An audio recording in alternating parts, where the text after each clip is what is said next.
Καλώς ορίσατε στο πρώτο επεισόδιο της σειράς Τετράποδοι ήρωες. Σε αυτήν τη σειρά επεισοδίων θα σας διηγούμαστε αληθινές ιστορίες ζώων, οι οποίες είτε έχουν κάτι να μας διδάξουν, είτε θα μας συγκινήσουν. Στο σημερινό επεισόδιο, Μιχάλη, θα σου εξηγήσω κατά πόσον η ιστορία του Ταρζάν ήταν αληθινή ή όχι, και θα σου διηγηθώ μια ιστορία για ένα σκελάκι στην Αμερική, το οποίο είμαι σίγουρος ότι θα μας συγκινήσει όλους. Καλησπέρα για από μένα. Πάμε να ξεκινήσουμε με τον Ταρζάν. Ξέρεις πρώτα απ' όλα την ιστορία του Ταρζάν? Φίλε, ότι είδα από ταινίες. Υπάρχει έναν debate στο ίντερνετ κατά πόσον ο Ταρζάν ήταν βασισμένη η ταινία και το βιβλίο σε αληθινή ιστορία, και τούτον ήρθε να ενισχύσει τις υποψίες. Ανεβρέθηκε έναν ημερολόγιο από έναν κόμιν της Αγγλίας, ο οποίος στα παλιά τα χρόνια είχε μοιάσει το πλοίο του μαζί με το πλήρωμα του και πήγε κάτω στην Αφρική να εξερευνήσει την Αφρική. Ξαφνικά βυθίζεται το πλοίο του στα παράλια της Αφρικής και φημολογείται ότι έζησε 10 χρόνια μαζί με τους γορίλες της Αφρικής, όπου και μετά ήρθαν οι Εγγλέζοι και ήβραν τον και πιάσαν τον. Αν λέω άλλος πως η ιστορία του. Ναι. Φίλοι μας λένε ότι και τούτο και το γιατί πάμε να πούμε έναν αληθινή ιστορία του Ταρζάν βάσει του ημερολογίου που είχαμε έβρει. Και πόσο δεν είμαστε σίγουροι κατά πόσον ήταν προϊόν μυθοπλασίας τούτων των ημερολογιών, αλλά την ιστορία του Ταρζάν ήθελα, που ουσιαστικά είναι έναν νεαρό αγόρι το οποίο υιοθετείται από τους γορίλες και ζει μαζί τους στο ζωικό βασίλειο, ήθελα να σου τη φέρω σαν συνθετικός κρίκος με την αληθινή ιστορία που θέλω να σου διηγηθώ. Τη μία από τις δύο που να σου πω. Πάμε να σε μεταφέρω πίσω στο 1983 σε έναν μικρό χωριό της Ουκρανίας, που τότε η Ουκρανία ήταν κομμάτι της πρώην Σοβιετικής Ένωσης. Θέλω να σου διηγηθώ την ιστορία της Οξάνας Μαλάια. Η συγκεκριμένη κοπέλα γεννήθηκε το 1983 και ζούσε με τον πατέρα της, ο οποίος ήταν αλκοολικός. Ο πατέρας της, λόγω του αλκοολισμού, δεν την επερεφρόντιζε καθόλου και σε ηλικία 3 ετών πήρε την απόφαση να δραπετεύσει από το σπίτι της προς το άγνωστο. Ήθελε να φύγει, απλά να φύγει από το σπίτι. Σε ποια ηλικία, συγγνώμη? 3 ετών. Αληθινή ιστορία τώρα. 3 ετών. Σε ηλικία 3 ετών έφυγε, πήγε στο δάσος και υιοθετήθηκε από μια αγέλη άγριων σκύλων. Οι άγριοι σκύλοι την εφρόντιζαν, έγινε μέλος της αγέλης, την έμαθαν να περπατά στα 4, την έμαθαν να περιποιείται το κορμί της, το τρίχωμα της, όπως περιποιούνται οι άγριοι σκύλοι και οι λύκοι, μέχρι και την ετάιζαν. Όταν ήταν μικρή, λέει ότι θύλαζε από τους άγριους σκύλους και μετά μοιράζονταν τα φαγητό τους μαζί της. 5 χρόνια μετά, οι τοπικές αρχές μαθαίνουν την ιστορία της Οξάνας, βρίσκουν την έξω στην άγρια φύση, την πιάνουν, την παίρνουν σε μια δομή, ούτως ώστε να μάθει να μιλά και να κοινωνικοποιείται σαν άνθρωπος. Τώρα πλέον η Οξάνα είναι 50 κάτι ετών και σε πρόσφατες συνεντεύξεις έχει ενσωματωθεί στην κοινωνία. Πλέον δουλεύει σε φάρμα με ζώα, γιατί έχει μια πολλά στενή σχέση με τα ζώα και αγάπη με τα ζώα, και σε πρόσφατη συνέντευξη της είπε ότι πλέον θέλω να ζήσω μια κανονική ζωή όπως όλοι σας. Το μόνο που δεν μου αρέσει, λέει, είναι ότι πολλοί που με γνωρίζουν, γιατί είχε γίνει χαμός στην Ουκρανία, ότι ένα μωρό υιοθετήθηκε για 5 χρόνια, μεγάλωσε και συμπεριφέρεται σαν άγριος σκύλος. Και λέει ότι δεν μου αρέσει και που μου έχουν το παρατσούκλιν το dog girl, και πλέον θέλω η ζωή μου να προχωρήσει και να είμαι ένας όπως όλοι σας. Το εντυπωσιακό της ιστορίας ήταν ότι υιοθετήθηκε για 5 χρόνια. Έζησε, επιβίωσε στην άγρια φύση για 5 χρόνια από τους άγριους λύκους. Φίλε, έμεινα άφωνος. Είμαι τόσο εντυπωσιασμένος με πολλά από τα γεγονότα που είπες. Έχω τόσες απορίες. Φίλε, καταρχάς, ως την ηλικία των 8 χρονών σημαίνει ζούσε με τους άγριους σκύλους. Έξω στη φύση. Έξω στη φύση. Που ο χαρακτήρας λένε ότι χτίζεται κατά μεγάλο βαθμό μέχρι την ηλικία των 6 ετών. Τούτο ήταν το πρόβλημα. Ναι. Και πήραν τη σε δομή, γιατί μετά είχαμε θέματα στην κοινωνικοποίηση, στην ομιλία, συμπεριφέρεται σαν σκύλος και όχι σαν άνθρωπος. Πρέπει να δυσκολεύτηκε πολλά το η κοπέλα για να έρθει στο σημείο που είναι τώρα. Αλλά και το άλλο εντυπωσιακό είναι ότι οι σκύλοι δεχτήκαν ένα ανθρώπινο μωρό και υιοθετήσαν το. Τώρα, εντάξει, σκέφτομαι και λίγο την οπτική του γιατρού εγώ. φαντάζομαι μια άγρια σκυλίτσα. Ήθελα να σε πάρω, δάμε. Ήθελα να σε πάρω, ναι. Όχι, πέντε, μέσα σταματήσω το ρυθμό. Φαντάζομαι μια άγρια σκυλίτσα με ψευδοκοίηση. Με ανεμαγκάστρι. Η ψευδοκοίηση είναι μια κατάσταση που μπορεί να έχουν οι σκυλίτσες περίπου 1-2 μήνες μετά τον ίστρον τους, μετά την περίοδο τους, και στην ουσία λόγω της απότομης πτώσης της προγεστερόνης και της αύξησης της προλακτίνης νιώθουν ότι έχουν συμπεριφορά επιτόκου, ότι μπορεί να βρουν έναν παιχνίδι και να κάνουν ότι είναι το μωρό τους, να κάνουν φωγιά, να κατεβάσουν κάλαν, και έχουν έτσι πολλά ανεπτυγμένο το αίσθηκτο της φροντίδας. Όταν μπορώ να φανταστώ μια σκυλίτσα με τούτα τα με ανεμαγκάστρι να την υιοθετούσαν.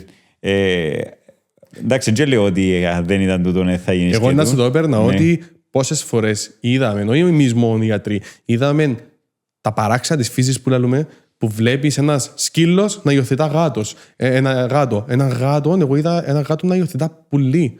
Ένα απίστευτο. Βλέπουμε το πάρα πολλά συχνά στη φύση ότι ανεξαιρέτως είδους υπάρχει τούτο της προστασίας. Αναγνωρίζουν ότι ο άλλος είναι νήπιο και ότι αν τον αφήγω να πεθάνει και έρχονται και υιοθετούν τα.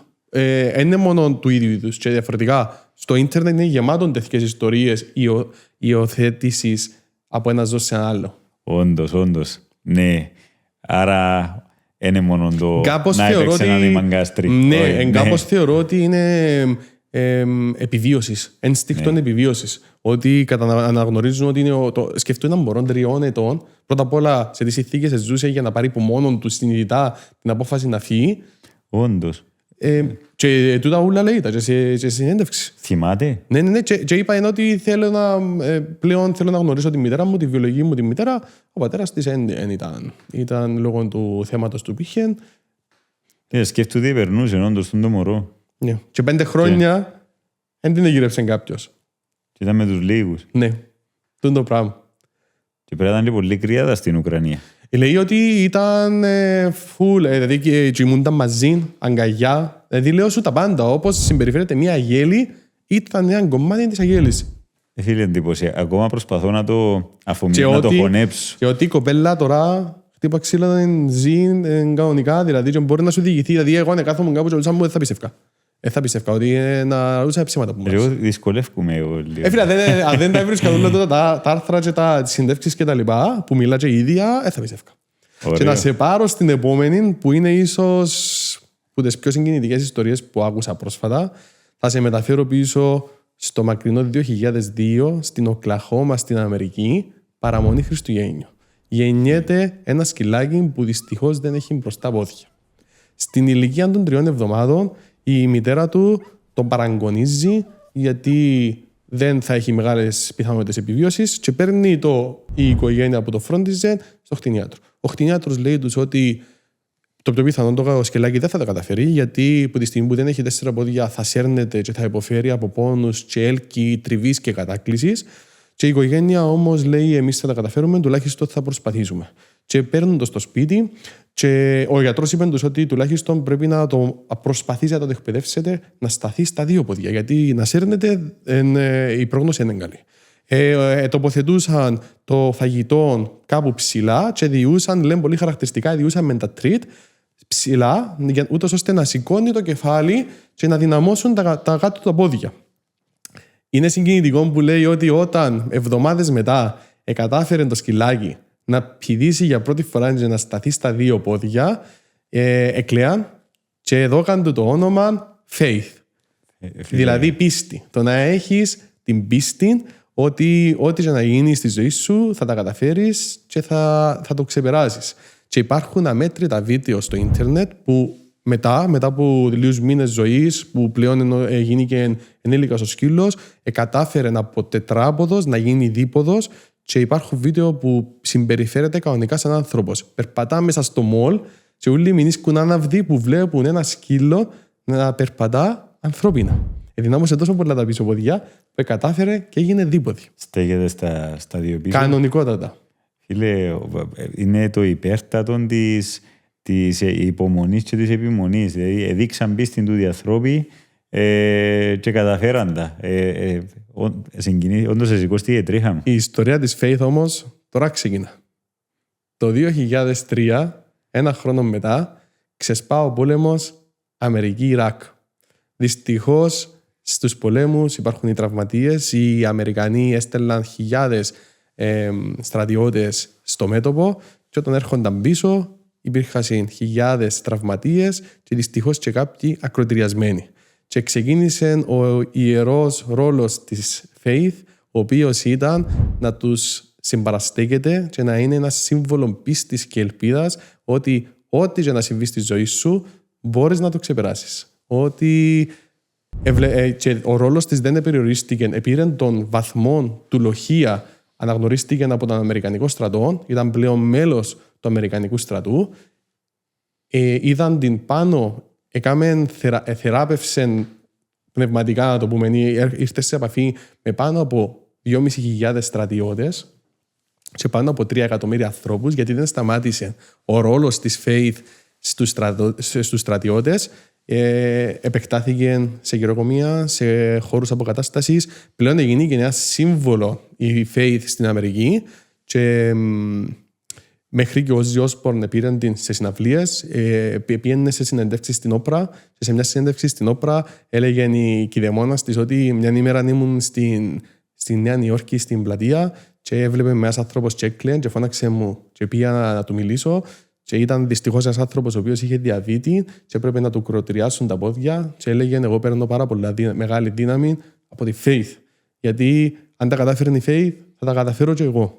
Φίλε, πολλά συγκινητικό. Όντως είναι το υπέρτατο σύμβολο ελπίδας. Αν δεις ένα σκυλάκι που είσαι μηδενικές ελπίδες να τα καταφέρεις, να είναι χαρούμενο, μπορώ να φανταστώ πώς η ελπίδα θα διά. Όπως το είπες, χαρούμενο, αν δεις τα βίντεο, δεν θα πιστεύει και ο κόσμος που την αγκαλιάζει και κλαίν.